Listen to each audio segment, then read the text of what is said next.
Friends, welcome to my academy. Friends, आज की class आपके सीटेट के एग्ज़ाम के लिए मोस्ट इंपॉर्टेंट क्लास होने वाली है, क्योंकि आज की इस एक क्लास में हम लोग कंप्लीट मैथ पेडागोजी को डिस्कस करने वाले हैं। आपका पेपर 1 हो या फिर आपका पेपर 2 हो, आप सभी के लिए ये क्लास बहुत ही ज़्यादा इंपॉर्टेंट होने वाली है। आपको अपने एग्जाम में यहाँ से बहुत ही ज़्यादा हेल्प मिलेगी, क्योंकि मैंने लगभग 20 प्रीवियस ईयर क्वेश्चन पर एनालिसिस करने के बाद में आपकी एक कंप्लीट क्लास प्रिपेयर किया। अभी तक अगर आपने अपने मैथ पेडागोजी में कुछ भी नहीं पढ़ा है तो ये क्लास आप सभी के लिए मोस्ट इंपॉर्टेंट क्लास होने वाली है। इसके अलावा आपकी सीडीपी की कंप्लीट मैराथन क्लास मैंने करा रखी है, जिसपे कि आप सभी का बहुत ही अच्छा रिस्पॉन्स आया है। तो ये क्लास आप जरूर देखिएगा, आपके एग्जाम के लिए बहुत ही ज़्यादा इंपॉर्टेंट है। यहाँ से आपको अपने एग्जाम में बहुत सारे क्वेश्चन देखने को मिल जाएंगे। इसके अलावा एक आपकी हुई है हिंदी पेडागोजी की मैराथन क्लास। ये दोनों क्लास अगर आप देख लेते हैं तो आपका हिंदी और जो सीडीपी है उसमें बहुत अच्छा स्कोर आएगा, क्योंकि सारे के सारे कॉन्सेप्ट, सारे के सारे इंपॉर्टेंट चीज़ें मैंने सब कुछ इन दोनों क्लास में कवर करा रखा है। ठीक है, तो सीडीपी के लिए आप जो सीडीपी की मैराथन क्लास है उसको देख लीजिए, और हिंदी के लिए आपको जो है हिंदी की मैराथन क्लास देखनी है, और मैथ पेडागोजी की आपकी क्लास हो ही रही है। ठीक है, इसके अलावा अगर आपको सीडीपी के नोट्स चाहिए जिसका प्राइस बहुत ही कम है, तो स्क्रीन पे आपको एक व्हाट्सअप नंबर शो हो रहा होगा, वहाँ से आप मुझे व्हाट्सअप पर मैसेज करके पेड नोट्स को परचेज कर सकते हैं। इसके अलावा जो लोग नोट्स को परचेज कर रहे हैं उनको मैं हिंदी पेडागोजी के जो की पॉइंट वाले नोट्स है, जो आपके मैथ पेडागोजी के की पॉइंट वाले नोट्स है ना, सब कुछ फ्री में प्रोवाइड कर दूंगी, और इंग्लिश पेडागोजी के भी। ठीक है, तो चलिए यहाँ पर देखते हैं मैथ पेडागोजी। अब देखिए, जो मैथ पेडागोजी है उसमें गणित की प्रकृति से आपके एग्जाम में क्वेश्चन पूछ लिया जाता है कि गणित की प्रकृति कैसी होती है ना, यानी कि मैथ का नेचर कैसा होता है। तो कैसा होता है, लॉजिकल होता है, यानी कि तार्किक होता है, क्योंकि मैथ में जब भी आप किसी क्वेश्चन को सॉल्व करेंगे तो उसमें प्रॉपर तर्क करेंगे, है ना, लॉजिक लगाएंगे। बिना लॉजिक के आप गणित के क्वेश्चनों को सॉल्व नहीं कर सकते। तो जो गणित की प्रकृति होती है वो कैसी होती है, लॉजिकल होती है, तार्किक होती है। ठीक है, एब्स्ट्रैक्ट कॉन्सेप्ट यानी कि अमूर्त तथ्य पर आधारित होती है। मूर्त का मतलब क्या होता है, जिस चीज़ को आप टच एंड फील कर पाते हैं, बट अमूर्त का मतलब क्या होता है, जिस चीज़ को आप टच नहीं कर सकते, फील नहीं कर सकते। जैसे कि हमारी जो गणितीय अवधारणाएं होती है, जो गणितीय कॉन्सेप्ट होती है, क्या आप इसको टच एंड फील कर पाते हैं, नहीं। तो जो गणित की प्रकृति वो कैसी होती है, अमूर्त तथ्य पर आधारित होती है। ठीक है, गणित की प्रकृति कैसी होती है, श्रेणीबद्ध यानी कि क्रमबद्ध होती है। जैसे कि मान लीजिए सबसे पहले बच्चे को बेसिक चीज़ें सिखाई जाती है, जोड़ सिखाया जाता है, घटाना सिखाया जाता है, गुणा सिखाया जाता है, भाग सिखाया जाता है। ठीक है, बच्चे को आपने जोड़ सिखाया ही नहीं, डायरेक्ट अगर आप भाग बच्चे को सिखाने लगे तो क्या बच्चा भाग को सीख पाएगा, नहीं। सबसे पहले उसको जोड़ तो आना चाहिए, है ना। तो जो गणित की प्रकृति होती है वो क्या होती है, श्रेणीबद्ध यानी कि क्रमबद्ध होती है। आप बच्चे को आगे की चीज़ें तब तक नहीं पढ़ा सकते या फिर बता सकते जब तक उसको पीछे के कॉन्सेप्ट क्लियर ना हो, है ना। तो ये बात आपको यहाँ पर ध्यान में रखनी है। गणित की प्रकृति कैसी होती है, इसके साथ साथ चिन्हात्मक यानी कि सिंबॉलिक होती है, क्योंकि गणित में चिन्हों का सबसे ज़्यादा यूज किया जाता है ना। प्लस के लिए अलग चिन्ह होते हैं, माइनस के लिए अलग चिन्ह होते हैं, गुणा के लिए अलग चिन्ह होते हैं, भाग के लिए अलग चिन्ह होते हैं, है ना। आपका छोटे का चिन्ह होता है, बड़े का चिन्ह होता है, यानी जो गणित होती है उसमें चिन्हों का सबसे ज़्यादा यूज किया जाता है ना। तो गणित की प्रकृति कैसी होती है, चिन्हात्मक होती है, सिंबॉलिक होती है ना। निगमनात्मक विवेचन पर आधारित होती है, क्योंकि देखिए जो गणित के क्वेश्चन होते हैं इसमें ज़्यादातर क्या किया जाता है, पहले रूल बताया जाता है बच्चे को, फिर उसके बाद में बच्चे को एग्जाम्पल दिए जाते हैं, है ना। तो जो गणित की प्रकृति होती है वो कैसी होती है, निगमनात्मक विवेचन पर आधारित होती है, आगमनात्मक पर आधारित नहीं होती है, निगमनात्मक विवेचन पर आधारित होती है। बात ध्यान रखिएगा। निगमनात्मक का मतलब क्या, इसमें आप रूल से, ठीक है, बच्चे को एग्जाम्पल की तरफ ले जाते हैं, नियम से बच्चे को उदाहरण की तरफ ले जाते हैं। सूत्र, फॉर्मूला, सिद्धांत, प्रिंसिपल। ठीक है, तो ये बात मैंने आप लोगों को यहाँ पर बता दी। गणित की भाषा सटीक और व्यवस्थित होती है ना। जैसे कि मैंने बताया था जो गणित होता है क्या होता है, क्रमबद्ध है, यानी कि अगर बच्चों को आप पिछले कॉन्सेप्ट क्लियर नहीं कर पाए तो उसको आप आगे कॉन्सेप्ट नहीं बता सकते। तो गणित की जो भाषा होती है बिल्कुल सटीक होती है और व्यवस्थित होती है। ये बात भी आपको यहाँ पर ध्यान में रखनी है। यहाँ पर देख लेते हैं गणित की प्रकृति से आपके एग्जाम में किस तरीके से क्वेश्चन बने, ताकि आपके कॉन्सेप्ट और भी अच्छी तरीके से क्लियर हो सके। गणित की प्रकृति के बारे में निम्नलिखित में से क्या सही नहीं है, जो सही नहीं है हमें उसके बारे में बताना है। स्कूली स्तर पर गणित में शिक्षार्थियों में विशिष्ट अभिवृत्ति आवश्यक होती है। देखिए ऐसा बिल्कुल भी नहीं है। ठीक है, क्या स्कूली स्तर पर ही बच्चा गणित के बारे में सब कुछ जान जाएगा, नहीं, है ना, ये आवश्यक नहीं होता है। तो ये बात यहाँ पर पूरी तरीके से गलत है, और यही आपका करेक्ट है, क्योंकि पूछा ही हमसे कि जो सही नहीं है उसके बारे में बताना है ना। गणित में प्राथमिक अवधारणाएं प्रकृति में अमूर्त होती है। मैंने बताया कि जो गणित की प्रकृति होती है वो कैसी होती है, अमूर्त होती है। तो ये तो बात आपकी सही है। ठीक है, ये तो गणित की प्रकृति के अंतर्गत हम लोगों ने देखी थी, तो ये आपका ऑप्शन नहीं होगा।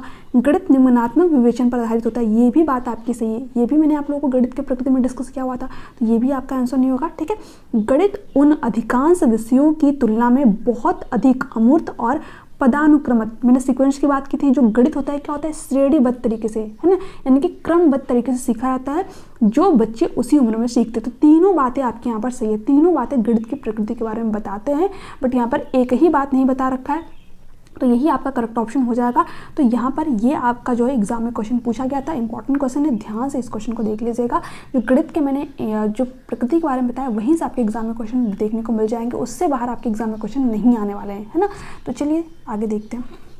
अगला पॉइंट क्या दे रखा है, गणित शिक्षण के उद्देश्य, है ना, बच्चे की विचार प्रक्रिया का गणितीकरण, है ना, ये बात कहते हैं आपके डेविड व्हीलर। डेविड व्हीलर क्या कहते हैं कि बच्चा बहुत ज़्यादा गणित के बारे में नॉलेज रखे, उससे कहीं ज़्यादा बेहतर है कि हम बच्चे के विचार प्रक्रिया का क्या कर दें, गणितीकरण कर दें, है ना। इसका मतलब क्या हो गया, यहाँ पर बच्चा अपने डेली लाइफ में, रियल लाइफ में गणित का यूज कर पाए। जैसे कि मान लीजिए आप सभी, है ना, डेली अपने लाइफ में क्या करते हैं, गणित का यूज करते हैं। जैसे कि मान लीजिए आप जब कुछ खरीदने जाते हैं या फिर कुछ बेचने जाते हैं ना, आपके कपड़ों पर या फिर किसी भी चीज़ पे कोई कह देता है कि 20% की छूट है, 10% की छूट है, 80% की छूट है तो मिली है, तो वहाँ पर भी आप मैथ का यूज कर रहे हैं ना। तो बच्चा इस चीज़ को समझे कि जो मैथ है वो हमारे डेली लाइफ में किस तरीके से यूज हो रहा है ना।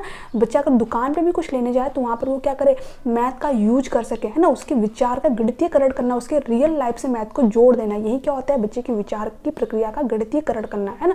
तो इस चीज को आपको यहाँ पर समझ में आ गया होगा। बच्चे गणित का आनंद ले सके, है ना। अब देखिए जब बच्चा अपने डेली लाइफ में गणित को यूज करेगा तो सिंपल सी बात है वो उसको एंजॉय भी करेगा, उसका आनंद भी लेगा, है ना। बच्चे में तार्किक चिंतन विकसित हो, बच्चा लॉजिक भी करेगा, तर्क भी करेगा। जैसे कि अगर वो दुकान पे भी कोई चीज़ खरीदने गया है तो उसमें तर्क करेगा कि अच्छा ये चीज़ इतने की मिल रही है ना, या फिर इतने % की छूट है तो कितना हो सकता है ना, कितना इसका प्राइस हो सकता है ना। तो यहाँ पर जो बच्चा होता है उसके अंदर लॉजिक भी डेवलप होता है, ये भी बात सही है। गणित को बच्चों के जीवन के अनुभव का हिस्सा बनाना, वही तो मैंने कहा कि बच्चे के विचार प्रक्रिया का गणितीकरण का मतलब ये होता है कि जो उसके रियल लाइफ में जो चीज़ें हो रही हैं बच्चा वहाँ पर मैथ को अप्लाई कर पाए, है ना, यानी कि मैथ को बच्चे के रियल लाइफ से जोड़ देना।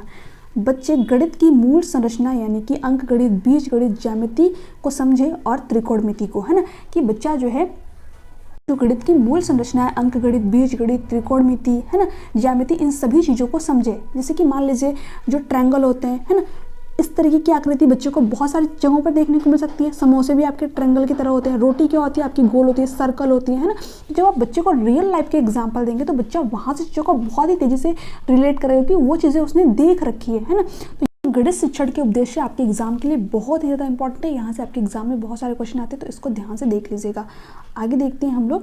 अब देखिए जो गणित शिक्षण के उद्देश्य उसमें आपके 2 उद्देश्य आ जाते हैं। एक तो होता है आपका संकीर्ण उद्देश्य यानी कि नैरो ऑब्जेक्ट, है ना, एक होता है आपका व्यापक उद्देश्य यानी कि उच्च उद्देश्य, ब्रॉड ऑब्जेक्टिव, है ना।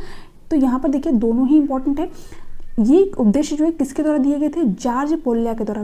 बच्चों की विचार प्रक्रिया गणितीकरण, ये बात कहते हैं आपके डेविड व्हीलर, बट जो जॉर्ज पोल्या उन्होंने गणित के 2 उद्देश्य बताए। उन्होंने बताया हुआ है नैरो उद्देश्य यानी कि संकीर्ण उद्देश्य, एक उन्होंने बताया हुआ व्यापक उद्देश्य, है ना। तो ये बात आपको यहाँ पर ध्यान में रखनी है। हालांकि आपसे नाम नहीं पूछता है बट हम लोग को यहाँ पर चीज़ें पता होनी चाहिए। देखिए जो नैरो उद्देश्य होता है वो क्या होता है, ये उद्देश्य रोजगार योग्य वयस्कों को तैयार करने पर जोर देता है जो सामाजिक योगदान कर सके और आर्थिक विकास। देखिए जो नैरो उद्देश्य होता है ना ये उतना ज़्यादा इंपॉर्टेंट नहीं होता, सबसे ज़्यादा इंपॉर्टेंट क्या होता है, व्यापक उद्देश्य, है ना। बट यहाँ पर आपको पता होना चाहिए कि नैरो उद्देश्य में क्या क्या चीज़ें होती हैं। यह संख्यात्मक संक्रियाओं से संबंधित जैसे कि माप, अंश, प्रतिशत आदि। इस प्रकार गणित का सीमित उद्देश्य सृष्टियोगी क्षमताओं का विकास करना। और नैरो उद्देश्य के अंतर्गत क्या होता है कि बच्चे के रोजगार पर ध्यान दिया जाता है ना। बच्चा जो है गणित को पढ़ करके कुछ चीज़ें कर पाए, आगे जो है रोजगार विकसित कर पाए, है ना, या फिर बच्चा जो है माप, अंश, प्रतिशत जैसी चीज़ों को सीख पाए, है ना। यानी कि एक तरीके से सीमित जो गणित है उसके क्षेत्र को सीमित कर देना, है ना। व्यापक उद्देश्य क्या होता है, ये बहुत ही ज़्यादा इंपॉर्टेंट है, मोस्ट इंपॉर्टेंट है। यहीं से आपके एग्जाम में क्वेश्चन आते हैं। गणितीय रूप से सोचे यानी कि बच्चे के विचार का क्या हो सके, गणितीयकरण हो सके, बच्चा रियल लाइफ में चीज़ों को अप्लाई कर पाए, तार्किक चर्चा कर सके, है ना, विश्वासों के लिए तार्किक निष्कर्ष खोजे। ऐसा नहीं कि किसी भी चीज़ पर वो विश्वास कर ले, उसके पीछे वो निष्कर्ष खोजे, ठीक है। अमूर्तता को समझे, है ना, किसी समस्या का समाधान खोजे, बाल संसाधनों का विकास करना, ये बहुत ज़्यादा इंपॉर्टेंट है। ध्यान से इस चीज़ को देख लीजिएगा, ठीक है। आगे देखते हैं। हम लोग यहाँ पर बात करते हैं वेन हिले, है ना। वेन हिले ने जिन्होंने की जो है ज्यामिति विचार का सिद्धांत दिया। तो इससे आपके एग्जाम में क्वेश्चन आते हैं। सबसे पहला क्वेश्चन तो यही पूछ लेते हैं कि वैन हिले ने किसका सिद्धांत दिया था, तो इन्होंने ज्यामितीय विचार का सिद्धांत दिया था। ठीक है, तो इन्होंने देखिए 5 स्तर बताए थे। ठीक है, 5 लेवल बता रखे थे, बट जो इनके लेवल है वो 4 ही है, क्योंकि इन्होंने 0 से लेवल स्टार्ट किया है ना। तो अगर हम वैसे देखें जैसे कि देखिए 0 से काउंट करेंगे 0 1 2 3 4। ठीक है, तो यहाँ पर आपके लेवल तो हो गए 5। ठीक है, बट अगर आप यहाँ पर देखेंगे तो आपके लेवल देखने को मिलेंगे 4 ही। ठीक है, क्योंकि इन्होंने लेवल जो है 0 से स्टार्ट किया था। तो ये बात आपको यहाँ पर ध्यान रखनी है।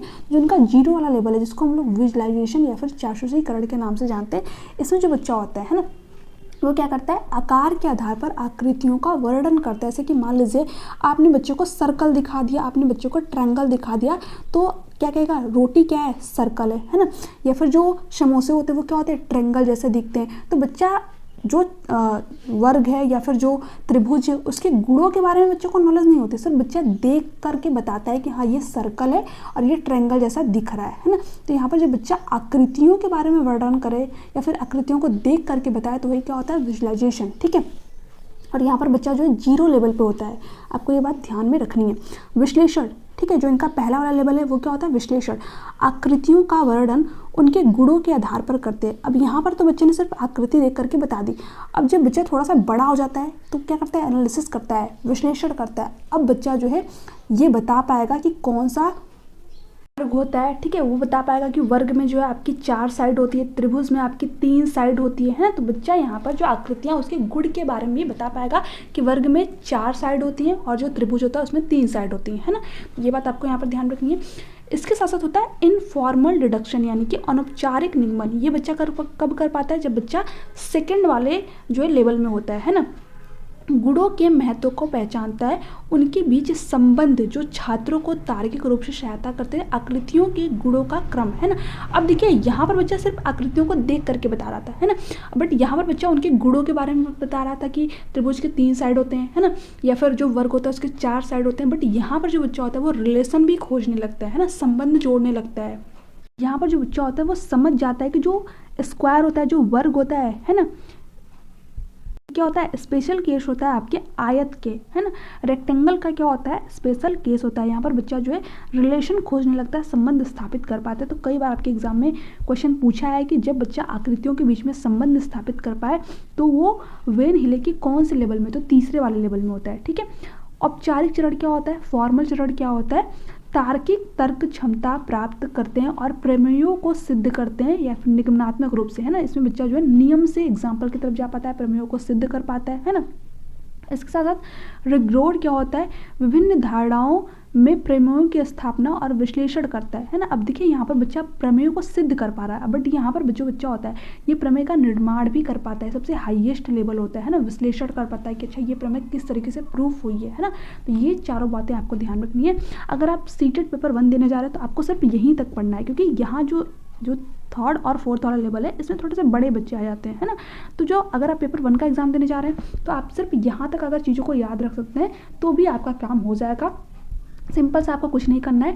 जो 0 वाला लेवल होता है इसमें सिर्फ बच्चा आकृतियों के बारे में जानता है, ठीक है, आकृतियों को देख करके बता पाता है। जो दूसरा वाला लेवल होता है विश्लेषण, है ना, यानी जो पहला वाला लेवल होता है, वैसे तो दूसरा है आपका, बट 0 से लेवल स्टार्ट हो रहा है तो आपका पहला वाला लेवल हो गया, है ना। इसमें क्या करता है बच्चा, आकृतियों के गुणों के बारे में बता पाता है ना। और जो तीसरा वाला लेवल है, यानी कि जो दूसरा मतलब इनके अकॉर्डिंग जो दूसरा वाला लेवल है, उसमें बच्चा क्या करता है, आकृतियों के गुणों के बीच में संबंध खोज पाता है। तो सिर्फ 3 चीज़ें आपको ध्यान रखनी है अगर आप पेपर 1 का एग्जाम देने जा रहे हैं तो, ठीक है। यहाँ पर मैंने लिख रखा है अंतर और वर्गीकरण। इसका मतलब क्या होगा, जैसे कि मान लीजिए कि जो वर्ग होते हैं, है ना, और जो त्रिभुज होते हैं, इसमें बच्चा अंतर भी कर पाता है, इनको वर्गीकृत भी कर पाता है, क्योंकि वो उनके गुणों को पहचान पाता है। अब सिंपल सी बात है, जो बच्चा बता पाएगा कि वर्ग के 4 भुजाएं होती हैं और जो त्रिभुज होता है इसके 3 भुजाएं होती हैं, तो बता ही पाएगा कि कौन सा त्रिभुज है, कौन सा आपका वर्ग है, ठीक है। तो ये बातें आपको यहाँ पर पता होनी चाहिए। यहाँ पर क्वेश्चन क्या दे रखा है, वेन हिले के अनुसार बच्चे ज्यामितीय चिंतन के किस स्तर पर आकलन कर सकते हैं एक साथ आकृति के संग्रह के गुण, ठीक है, गुण की बात हुई है ना। यहाँ पर देखिए कठोरता, ये तो सबसे हाईएस्ट वाला आपका लेवल हो जाएगा, जिसमें जो बच्चा होता है वो प्रमेय की स्थापना करता है, ठीक है, उसका विश्लेषण करता है, तो ये तो हो ही नहीं सकता। अनौपचारिक कटौती, है ना। अब देखिए जो इनका थर्ड वाला लेवल है, इसमें बच्चा क्या करता है, आकृतियों के बीच में संबंध खोजता है, रिलेशन खोजता है, बट यहाँ पर कहीं पर भी संबंध की बात नहीं हुई है, तो ये भी ऑप्शन नहीं होगा। विजुअलाइजेशन, विजुअलाइजेशन में क्या होता है, बच्चा सिर्फ आकृतियों को देख के बता पाता है, उसके गुणों के बारे में नहीं बता पाता है, तो ये भी ऑप्शन नहीं होगा। यहाँ पर क्या होगा, विश्लेषण, क्योंकि विश्लेषण में ही बच्चा जो है आकृतियों के गुणों के बारे में बता पाता है, तो यहाँ पर ऑप्शन नंबर डी आपका करेक्ट ऑप्शन हो जाएगा। आगे देखते हैं। अब टीचिंग लर्निंग मटेरियल से आपके एग्जाम में क्वेश्चन पूछ लेते हैं, है ना। जियो बोर्ड क्या होता है, ये बहुत ज़्यादा इंपॉर्टेंट है। इसमें जो बच्चे होते हैं उनको 2D शेप की जो ज्योमेट्री होती है उसके बारे में नॉलेज दी जाती है। जैसे कि मान लीजिए मैं आपको यहाँ पर जियो बोर्ड दिखा भी देती हूँ। इस तरीके का क्या होता है, आपका जियो बोर्ड होता है, इसमें की जो कीलें होती हैं वो लगी होती हैं, और इसमें जो बच्चे होते हैं उनको 2D शेप की जो है नॉलेज दी जाती है, कि इस तरीके से बच्चे को जो एक रबर बैंड की हेल्प से बताया जाता है कि ये आपका वर्ग हो गया, ये आपका ट्रायंगल हो गया। इसमें बच्चों को इंटरेस्ट भी आता है, बच्चों को सीखता भी अच्छी तरीके से, है ना। ये क्या होता है, आपका जियो बोर्ड होता है ना। आप यहाँ पर देख सकते हैं, ये एक वर्गाकार बोर्ड होता है जिसमें कीलें लगी होती हैं, रबर बैंड के माध्यम से ज्यामितीय माप के उपयोग के साथ और संख्यात्मक अवधारणाओं को समझने के लिए बनाया जाता है। इसमें जो बेसिक ज्योमेट्री होती है, जो 2D शेप्स होते हैं उनकी ही नॉलेज दी जाती है, 3D शेप्स की इसमें नॉलेज नहीं दी जाती है ना। तो ये बात भी आपको यहाँ पर ध्यान में रखनी है। आगे देखते हैं। अबेकस क्या होता है, ठीक है, आप यहाँ पर देख सकते हैं, आपने इस चीज़ को देखा भी होगा। ये देखिए, अबेकस जो होता है ये एक प्राचीन गणितीय यंत्र है। यह आमतौर पर लकड़ी या प्लास्टिक का एक फ्रेम होता है जिसमें छड़ें होती हैं, उन पर स्वतंत्र रूप से फिसलने वाली मोतियों के साथ, ठीक है, आप यहाँ पर देख ही सकते हैं, है ना। का लकड़ी या फिर प्लास्टिक का एक फ्रेम है जिसमें कि क्या होती है, छड़े होते हैं इसमें, और जो फिसलने वाली जो मोतियाँ होती हैं वो लगी होती हैं, है ना। इससे बच्चे को सिखाया क्या जाता है, ये बहुत ज़्यादा इंपॉर्टेंट है। यहाँ से आपके एग्जाम में क्वेश्चन आते हैं। जोड़ सिखाया जाता है ना, घटाव सिखा सकते हैं बच्चे को, आप गुणा की अवधारणा सिखा सकते हैं, है ना, भाग, भिन्न, स्थानीय मान, है ना, आदि बनाए सकते हैं बहुत आसानी से समझने के लिए, ठीक है। तो आपको ये ध्यान रखना है कि अबेकस से बच्चे को क्या क्या चीज़ें सिखाई जा सकती हैं। और एक चीज़ ध्यान रखिएगा कि जो दृष्टिबाधित छात्र होते हैं, यानी कि जिनको देखने में दिक्कत आती है, उन बच्चों के लिए जो अबेकस होता है ये बहुत ज़्यादा इंपॉर्टेंट होता है, क्योंकि बच्चा इस चीज़ को टच कर सकता है ना। तो जिस चीज़ को बच्चा टच करके सीख पाए, है ना, वो दृष्टिबाधित छात्रों के लिए क्या होती है, हेल्पफुल होती है, उससे बच्चा चीज़ों को सीख पाता है। तो ये भी बात आपको यहाँ पर ध्यान में रखनी है। इसके बाद में आपके एग्जाम में क्वेश्चन आता है ग्राफ पेपर से, कि ग्राफ पेपर क्या होता है, आप यहाँ पर देख ही सकते हैं, है ना। आपने देखा भी होगा, व्याख्या करने के लिए ग्राफ पेपर सबसे अच्छा शिक्षण अधिगम संसाधन है दशमलव संख्या की अवधारणा की, ठीक है। तो कभी कभी आपके एग्जाम में क्वेश्चन बन जाता है कि जो दशमलव संख्या की अवधारणा है वो सबसे अच्छे तरीके से किससे सिखाई जा सकती है, कौन से टीचिंग मटेरियल से सिखाई जा सकती है, तो ग्राफ पेपर के थ्रू। ये बहुत ही इंपॉर्टेंट पॉइंट है कि जो दशमलव संख्या की अवधारणा है वो किससे सिखाई जाती है, तो ग्राफ पेपर से बहुत ही अच्छी तरीके से बच्चों को आप दशमलव की अवधारणा सिखा सकते हैं। तो ये बात आपको यहाँ पर ध्यान में रखनी है। आगे इसके अलावा अगर हम बात करें पाई चार्ट की, तो पाई चार्ट क्या होता है, एक ज्यामितीय प्रतिनिधित्व संबंध दिखाता है, संपूर्ण और उसके भाग के बीच संबंध भी दर्शाता है, ठीक है। जैसे कि मान लीजिए संपूर्ण भाग क्या होता है ना, फिर इसका एक चौथाई क्या होता है ना, 1/2 क्या होता है, ये सारी चीज़ें आप बच्चों को पाई चार्ट के थ्रू सिखा सकते हैं। डिंस ब्लॉक क्या होता है, ये जोड़ तोड़ करने वाले उपकरण होते हैं जिनका उपयोग बुनियादी जोड़, घटाव, गिनती, स्थान सीखने के लिए किया जाता है। ये यार कि क्वेश्चन कहाँ से बनते हैं कि कौन सी चीज़ से बच्चों को क्या चीज़ें सिखाई जाती हैं, है ना। तो ये आपको यहाँ पर ध्यान में रखना है। मूल्य और गुणन के लिए भी ये 4 प्रकार के होते हैं। एक होता है आपका यूनिट, एक होता है रॉड, एक होता है फ्लैट, एक होता है आपका क्यूब। अभी मैं आप लोगों को दिखाऊंगी भी। घन इकाइयाँ छड़, दशयों, फ्लैट, सैकड़ों और घन हजार का प्रतिनिधित्व करते हैं, है ना। यहाँ पर देखिए बच्चों को क्या सिखाया जाता है, यहाँ पे जैसे कि मान लीजिए ये क्या होता है, आपका डेंस ब्लॉक होता है ना, जिसमें कि जो क्यूब आपने देखा होगा, है ना, फ्लैट भी होते हैं, रॉड भी होते हैं और यूनिट भी होता है। तो इससे बच्चों को क्या क्या चीज़ें सिखाई जाती हैं यहाँ पर दे रखा है, ध्यान से देखिएगा। छड़ इकाइयाँ, छड़ दशयों, फ्लैट सैकड़ों और जो घन होता है वो क्या होता है, हजार का प्रतिनिधित्व करता है ना। तो यहाँ पर ये बात भी आपको ध्यान में रखनी है, बहुत ज़्यादा इंपॉर्टेंट है कि इससे बच्चे की जो स्थानिक समझ होती है वो डेवलप होती है ना। बाकी क्या होता है, जियोजेब्रा क्या होता है, ठीक है, यहाँ से भी आपके एग्जाम में क्वेश्चन बनता है। ये क्या होता है, कंप्यूटर यानी कि फ़ोन आधारित क्या होता है, ये आपका सॉफ्टवेयर होता है। जियो बोर्ड अलग होता है, बोर्ड में क्या था, कीलें लगी हुई थी, ठीक है। और जो जियोजेब्रा है ये क्या है, आपका कंप्यूटर आधारित सॉफ्टवेयर। तो ये चीज़ आपको यहाँ पर ध्यान में रखनी है। इससे किसकी नॉलेज दी जाती है, ज्योमेट्री शेप का ज्ञान दिया जाता है, ठीक है। बट ये कैसा है, आपका कंप्यूटर फ़ोन आधारित सॉफ्टवेयर होता है, ठीक है, इंपॉर्टेंट है, ध्यान से देख लीजिएगा। बाकी डॉट पेपर क्या होता है, आपका जैसे कि आपने देखा होगा ये जो डॉट पेपर होते हैं ना, इसमें इस तरीके से होते हैं, क्योंकि जो जियो बोर्ड होता है उसमें कीलें लगी होती है, जो कि बिल्कुल जो छोटे बच्चे होते हैं उनके लिए सेफ़ नहीं होता है ना, तो इसलिए डॉट पेपर का वहाँ पर यूज किया जाता है। आपने देखा होगा जो छोटे बच्चे होते हैं उनकी बुक में भी आपको ये चीज़ देखने को मिल जाएगी, है ना, इस तरीके से बच्चे को सिखाया जाता है। ठीक है, बच्चा यहाँ पर सीखता है, जो ए या फिर बी होते हैं, जो लेटर्स होते हैं, उनकी नॉलेज बच्चों को दी जाती है ना। तो ज्योमेट्रिकल शेप, क्योंकि यहाँ पर जो ज्योमेट्री होती है उसकी शेप की भी नॉलेज बच्चे को एक तरीके से डॉट पेपर के थ्रू दी जाती है, क्योंकि यहाँ पर मैंने बताया कि जो जियो बोर्ड होता है उसके थ्रू बच्चे को ज्योमेट्री की जो नॉलेज होती है, ज्योमेट्रिकल शेप, उसकी तो दी जाती है, बट यहाँ पर छोटे बच्चों के लिए सेफ नहीं होती, क्योंकि उसमें कीलें लगी होती हैं, है ना। तो उसकी जगह किसका यूज किया जाता है, आपके डॉट पेपर का यूज किया जाता है। इसमें इस तरीके से आपके डॉट बने होते हैं, जैसे कि आप बच्चे को यहाँ पर वर्ग के बारे में बता सकते हैं, है ना, त्रिभुज के बारे में बच्चों को सिखा सकते हैं, है ना। आपने देखा ही होगा इंग्लिश अल्फ़ाबेट, सिमेट्री, है ना, ज्योमेट्रिकल शेप की बच्चे को इससे नॉलेज दी जाती है। 10 ग्राम क्या होता है, ज्योमेट्रिकल शेप, पहेलियाँ, क्विज तथा खेल गेम्स। इसमें 7 ज्योमेट्रिक फिगर होती हैं, जिसमें 5 त्रिभुज, ट्रायंगल, 1 वर्ग और 1 समांतर चतुर्भुज पैरेललोग्राम होता है। तो ये बात आपको यहाँ पर ध्यान रखनी है, 10 ग्राम से रिलेटेड, ये भी आप लोगों ने देखा ही होगा। तो हम बात करते हैं कि जो एनसीएफ 2005 है वो गणित के बारे में क्या बात करता है। बहुत ही ज़्यादा इंपॉर्टेंट है ना, इसको ध्यान से देखिएगा।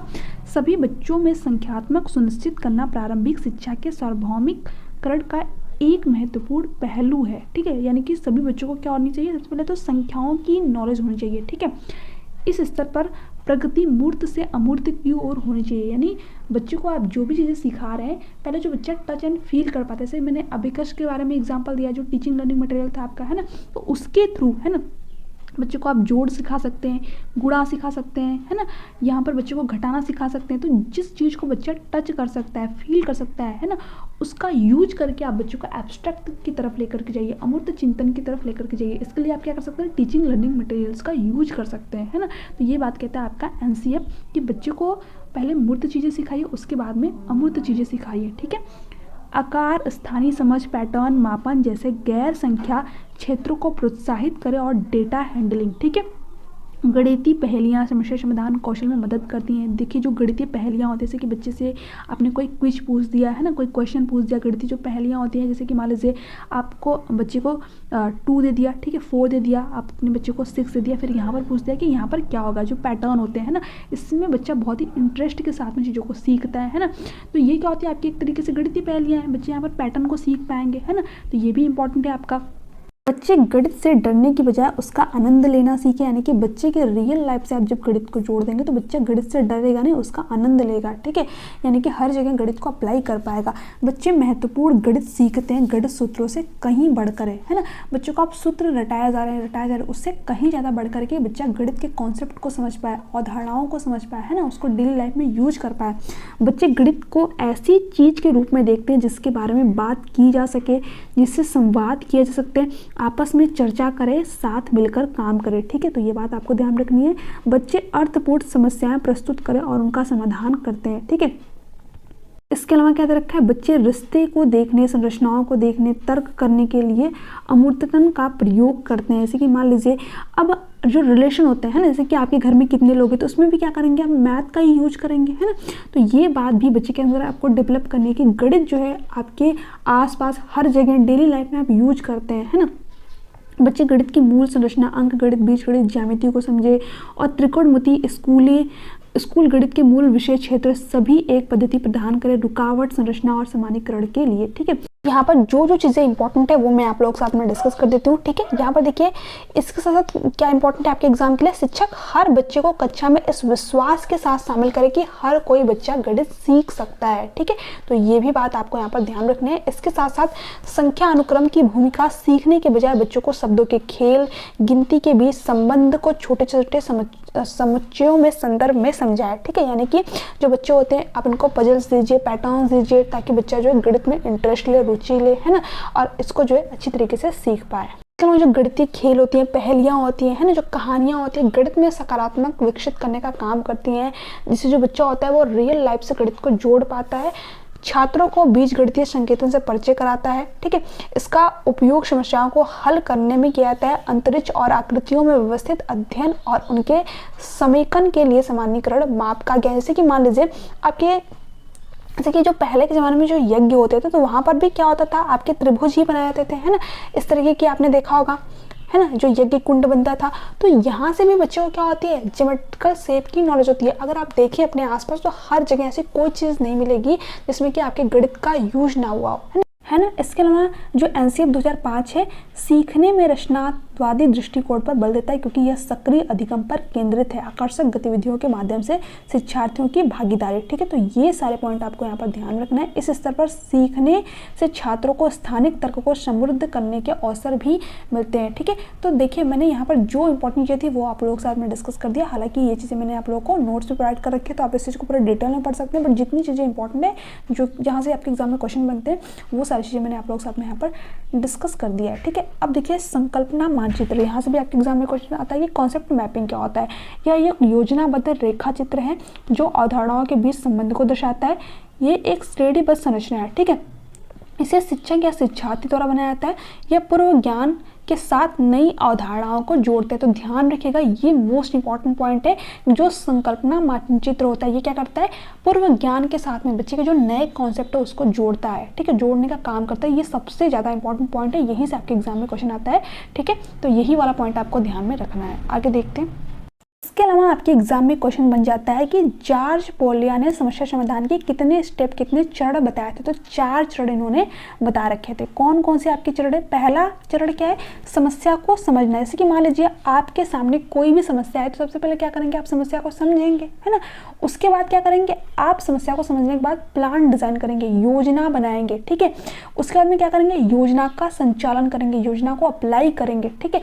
फिर क्या करेंगे, आप पुनः जांच करेंगे कि जो मैंने योजना बनाई थी वो सही हुई भी या फिर नहीं, ठीक है। तो ये चरण आपसे डायरेक्ट पूछ ले आता है ना, कि पहले स्टेप पे क्या आएगा, समझना, समस्या को समझना यानी कि अंडरस्टैंड द प्रॉब्लम। फिर क्या करेंगे, आप योजना बनाएंगे, मेक ए प्लान, ठीक है। फिर योजना का संचालन करेंगे यानी कि कैरी आउट द प्लान। फिर लास्ट में क्या करेंगे, पुनः जांच करेंगे, ठीक है, look back at the solution, ठीक है। तो ये आपको चरण एकदम याद होने चाहिए, ठीक है, क्योंकि यहाँ से आपके एग्जाम में डायरेक्ट क्वेश्चन बनता है। ज़्यादा कुछ नहीं पूछेगा, सिर्फ आपसे पूछ लेगा कि जॉर्ज पोलिया ने जो चरण बताए थे, है ना, उनको एक सीक्वेंस में लगाइए, ठीक है। आपको दे देगा ABCD, ठीक है, या फिर BCAD, है ना, इस तरीके से ऑप्शन आपको अपने एग्जाम में दे देगा। तो आपको सिर्फ ये चरण जो है सीक्वेंस में लगाने होंगे। तो आपको ये ध्यान में रखना है। और दिया किसने था, जॉर्ज पोलिया ने दिया था, ठीक है। इसके अलावा अगर हम बात करें मैथ थिंकिंग की यानी कि चिंतन की, तो कभी भी मैथ में चिंतन की बात हो, थिंकिंग की बात हो, तो बच्चों को चीज़ें रटानी नहीं है, ठीक है। जो रोट नरेशन है कभी भी अगर आपको मैथ पेडागोजी में देखने को मिल जाए तो वो ऑप्शन नहीं होगा, क्योंकि ये आपके एग्जाम के लिए एक निगेटिव वर्ड है ना। तो ये चीज़ आप ध्यान रखिएगा। अब देखिए यहाँ तक जो भी चीज़ें थी ये आपके पेपर 1 प्लस पेपर 2 दोनों के लिए ही इम्पॉर्टेंट थी, ठीक है। बट इसके आगे की जो चीज़ें हैं ये आपके सिर्फ और सिर्फ पेपर 2 की होने वाली है, क्योंकि पेपर 1 आपका यहाँ पर कंप्लीट होता है। इससे बाहर आपको अपने मैथ पेडागोजी में क्वेश्चन देखने को नहीं मिलेंगे, ठीक है। बट यहाँ से कुछ और भी चीज़ें, कुछ एक्स्ट्रा चीज़ें जो कि आपकी पेपर 2 में पूछी जाती हैं, जो कि मैं आप लोगों को यहाँ पर दिखा देती हूँ एक बार, ठीक है। जैसे कि आपका पंचांतर हो गया, समानुपातिक हो गया, ठीक है, मापन हो गया, इसके अलावा आपका एक्सियम हो गया, ठीक है। तो यहाँ से आपके एग्जाम में क्वेश्चन आते हैं, ठीक है। क्योंकि देखिए जो पेपर 2 है आपका उसमें कुछ एक्स्ट्रा चीज़ें पूछती हैं, है ना। जो मैंने अभी पहले बताया वो चीज़ें तो आपको पढ़नी ही है, बट जो अभी मैं बताऊंगी वो भी आपको पढ़नी है, जो कि पेपर 1 वालों को नहीं पढ़नी है यहाँ पर, ठीक है। क्योंकि यहाँ से आपके एग्जाम में क्वेश्चन नहीं आता है, बट पेपर 2 वालों को ये चीज़ें पढ़नी है, ठीक है। हालांकि आप भी पढ़ सकते हो कि क्या पता सीटेट वालों को क्या भरोसा, कुछ भी पूछ दें, है ना। तो आप चाहो तो पढ़ सकते हैं, हालांकि आपके एग्जाम में क्वेश्चन नहीं आता है, बट पेपर 2 वालों को पढ़ना ही पढ़ना है, क्योंकि बहुत ही ज़्यादा इंपॉर्टेंट है, ठीक है। तो देखिए पेपर 2 में आपका जो है एक क्वेश्चन बन जाता है पक्षांतर यानी कि ट्रांसपोजिशन से, जो कि आपको अलजेब्रा में देखने को मिलता है, ठीक है। आपको इस तरीके की इक्वेशन दे देगा, फिर कहेगा कि ये क्या है, पंचांतर है, समानुपातिक है या फिर मापन है। तो ये क्या होता है, आपका पंचांतर होता है। सिंपल सी बात है, आप इसको कैसे सॉल्व करेंगे, पंचांतर करके सॉल्व करेंगे, है ना। ट्रांसपोजिशन का मतलब ये क्या होता है, चीज़ों को अरेंज करना। जैसे कि जो x वाला है इसको आप एक साथ ले लेंगे, जो अंक है उसको आप एक साथ ले लेंगे, है ना। तो ये बात ध्यान रखनी है आपको। समानुपातिक क्या होता है, तो आप एक चीज़ की किसी दूसरे चीज़ से तुलना करें, कंपेयर करें। जैसे कि फॉर एग्जांपल आपसे किसी ने कहा कि आप जो है दिल्ली से जयपुर, ठीक है, 1 हावर में 60 किलोमीटर तय करते हैं, ठीक है। तो 4 हावर में आप कितने किलोमीटर तय करेंगे। तो सिंपल सी बात है, आप क्या करेंगे, 60 को 4 से मल्टीप्लिकेशन कर देंगे और आपका जो किलोमीटर वो निकल करके आ जाएगा, ठीक है। तो यहाँ पर क्या कहते हैं, एक दूसरे से तुलना की जाती है, कंपेयर किया जाता है, ठीक है। यहाँ पर जो रेशियो वाली चीज़ें होती है वो होती हैं, ठीक है। ए से रिलेटेड आपके एग्जाम में क्वेश्चन आ जाता है, ठीक है। मैप, तो वो सारे जो क्वेश्चन होंगे वहाँ पर आपका राइट ऑप्शन क्या होगा, समानुपातिक, ठीक है। तो ये बात भी आपको ध्यान रखना, और ये आपके डे टू डे लाइफ में चीज़ें यूज होती हैं, है ना, ठीक है। यहाँ पर आप देख पा रहे प्रॉब्लम सॉल्विंग क्वेश्चन, तो यहाँ पर जो क्वेश्चन होते हैं वो किस तरीके के पूछे जाते हैं, प्रॉब्लम सॉल्विंग वाले, ठीक है। तो समानुपातिक से रिलेटेड जब भी आपके एग्जाम में क्वेश्चन आए तो आपको ये सारे पॉइंट ध्यान में रखने हैं, ठीक है। से भी आपके एग्जाम में क्वेश्चन पूछ लिया था कि मापन क्या होता है ना, मेजरमेंट क्या होता है। ये देखिए यहाँ पर थोड़ा सा गलत दे रखा है, इसको कट कर लीजिएगा, ठीक है। दो स्थानों के बीच की दूरी आप किसमें जो है कंपेयर करते हैं, समानुपातिक में, ठीक है। तो ये वाला आप कर लीजिएगा यहाँ पर, ठीक है। 1 मिनट। समानुपातिक के अंतर्गत ये आपका आ जाएगा। मेजरमेंट के अंतर्गत क्या आ जाएगा आपका, एरिया मापना, ठीक है, पेरीमीटर मापना, वॉल्यूम मापना, जब आप किसी चीज़ का क्षेत्रफल बता रहे हैं, है ना, या फिर पेरीमीटर बता रहे हैं, या फिर आयतन बता रहे हैं, है ना, तो वो क्या होगा आपका मेजरमेंट के अंतर्गत आ जाएगा। तो यहाँ से आपके एग्जाम में डायरेक्ट क्वेश्चन बनते हैं, है ना। दो स्थानों के बीच की दूरी, तो ये किसके अंतर्गत आपका आ जाएगा, समानुपातिक के अंदर, क्योंकि एक स्थान की दूरी से आप दूसरे स्थान की दूरी को कंपेयर करेंगे, तुलना करेंगे, और तुलना जो है आपका किसके अंतर्गत आता है, समानुपातिक के अंतर्गत, ठीक है।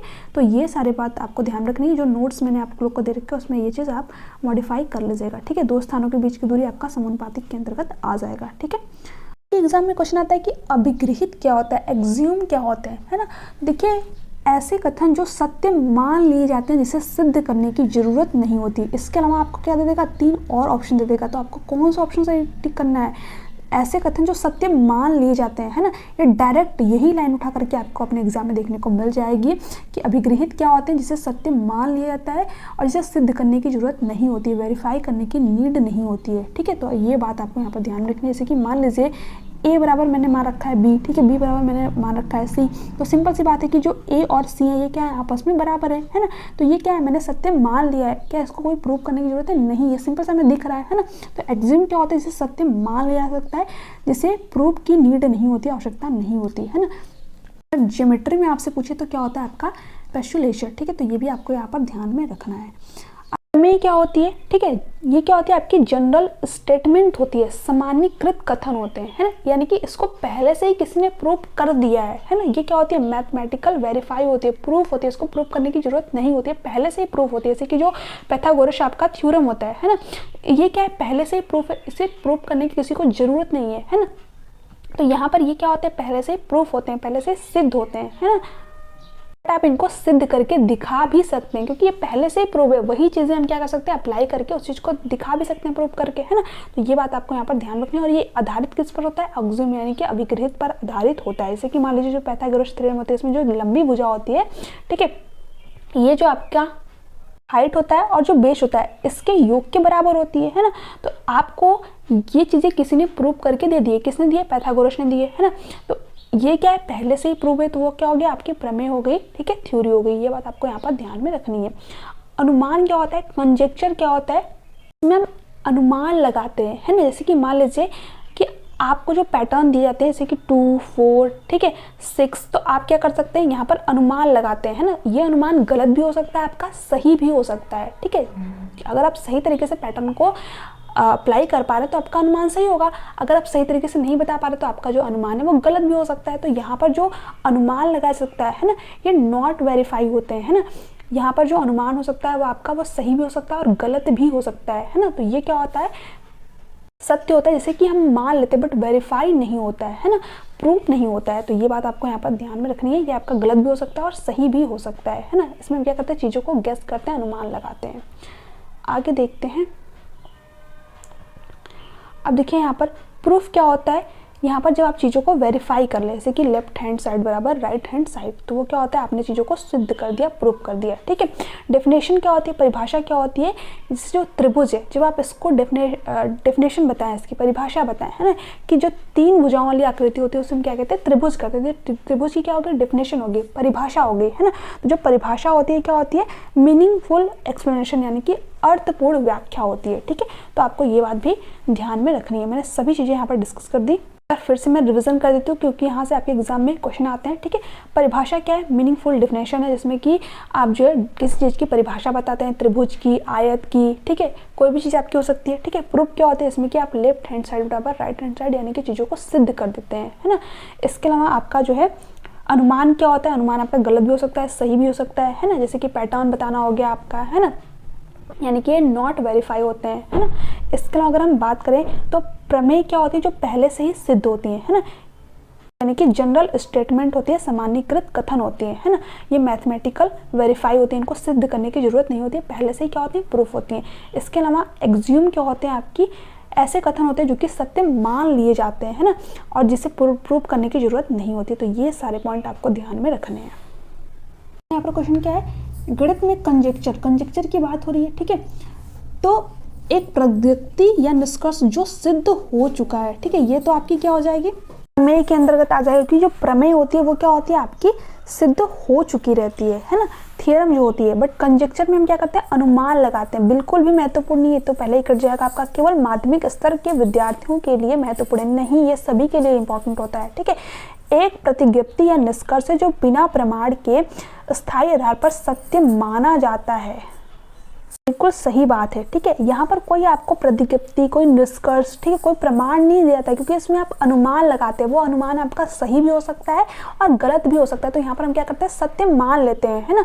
तो यहाँ पर ये ऑप्शन आपका सही हो जाएगा। आगे देखते हैं, ये क्वेश्चन देखिए, एक गणितीय प्रमेय, ठीक है, एक कथन जो कि सदैव सही होता है और उसे उत्पत्ति की आवश्यकता नहीं है। नहीं, देखिए ये बात आपकी यहाँ पर गलत हो जाएगी, ठीक है। यहाँ पर कौन सा ऑप्शन सही होगा, एक कथन जैसे अभिगृहितों की तर्कसंगत युक्तियों द्वारा सिद्ध किया जाता है। मैंने बताया ना, जो आपका प्रमेय होता है ये किस पर आधारित होता है, अभिगृहित पर, ठीक है। और इसमें क्या होता है, तर्कसंग युक्तियों द्वारा इसको क्या किया जाता है, प्रूफ किया जाता है, ठीक है। क्योंकि जो थ्योरी थी पाइथागोरस थ्योरी, उसको पाइथागोरस ने दिया था, तो आप इसको क्या कर सकते हैं, प्रूफ भी कर सकते हैं, सिद्ध भी कर सकते हैं, है ना। तो ये बात बिल्कुल सही है, तो डी ऑप्शन आपका यहाँ पर करेक्ट ऑप्शन हो जाएगा। ये थी आपके मैथ पेडागोजी के कंप्लीट कॉन्सेप्ट, जहाँ से कि आपको अपने एग्जाम में क्वेश्चन देखने को मिलते हैं। हालांकि जो मैथ पेडागोजी के जो क्वेश्चन है जो कि अभी तक आपके एग्जाम में बने, उन सभी क्वेश्चनों को मैं एक अलग से वीडियो में इंक्लूड करके जरूर लाऊंगी, जो कि आपके एग्जाम के लिए बहुत ही ज़्यादा इंपॉर्टेंट रखे। बट जो कॉन्सेप्ट वाली चीज़ें वो आपकी यहाँ से कवर हो गई हैं, ठीक है। तो चलिए मिलते हैं नेक्स्ट वीडियो में, तब तक के लिए bye bye, take care, thanks for watching. Video अच्छी लगी तो प्लीज़ चैनल को सब्सक्राइब कर लीजिएगा, बेल आइकन को प्रेस कर दीजिएगा, ताकि जो आगे की क्लासेस इसका आपको नोटिफिकेशन मिल जाए।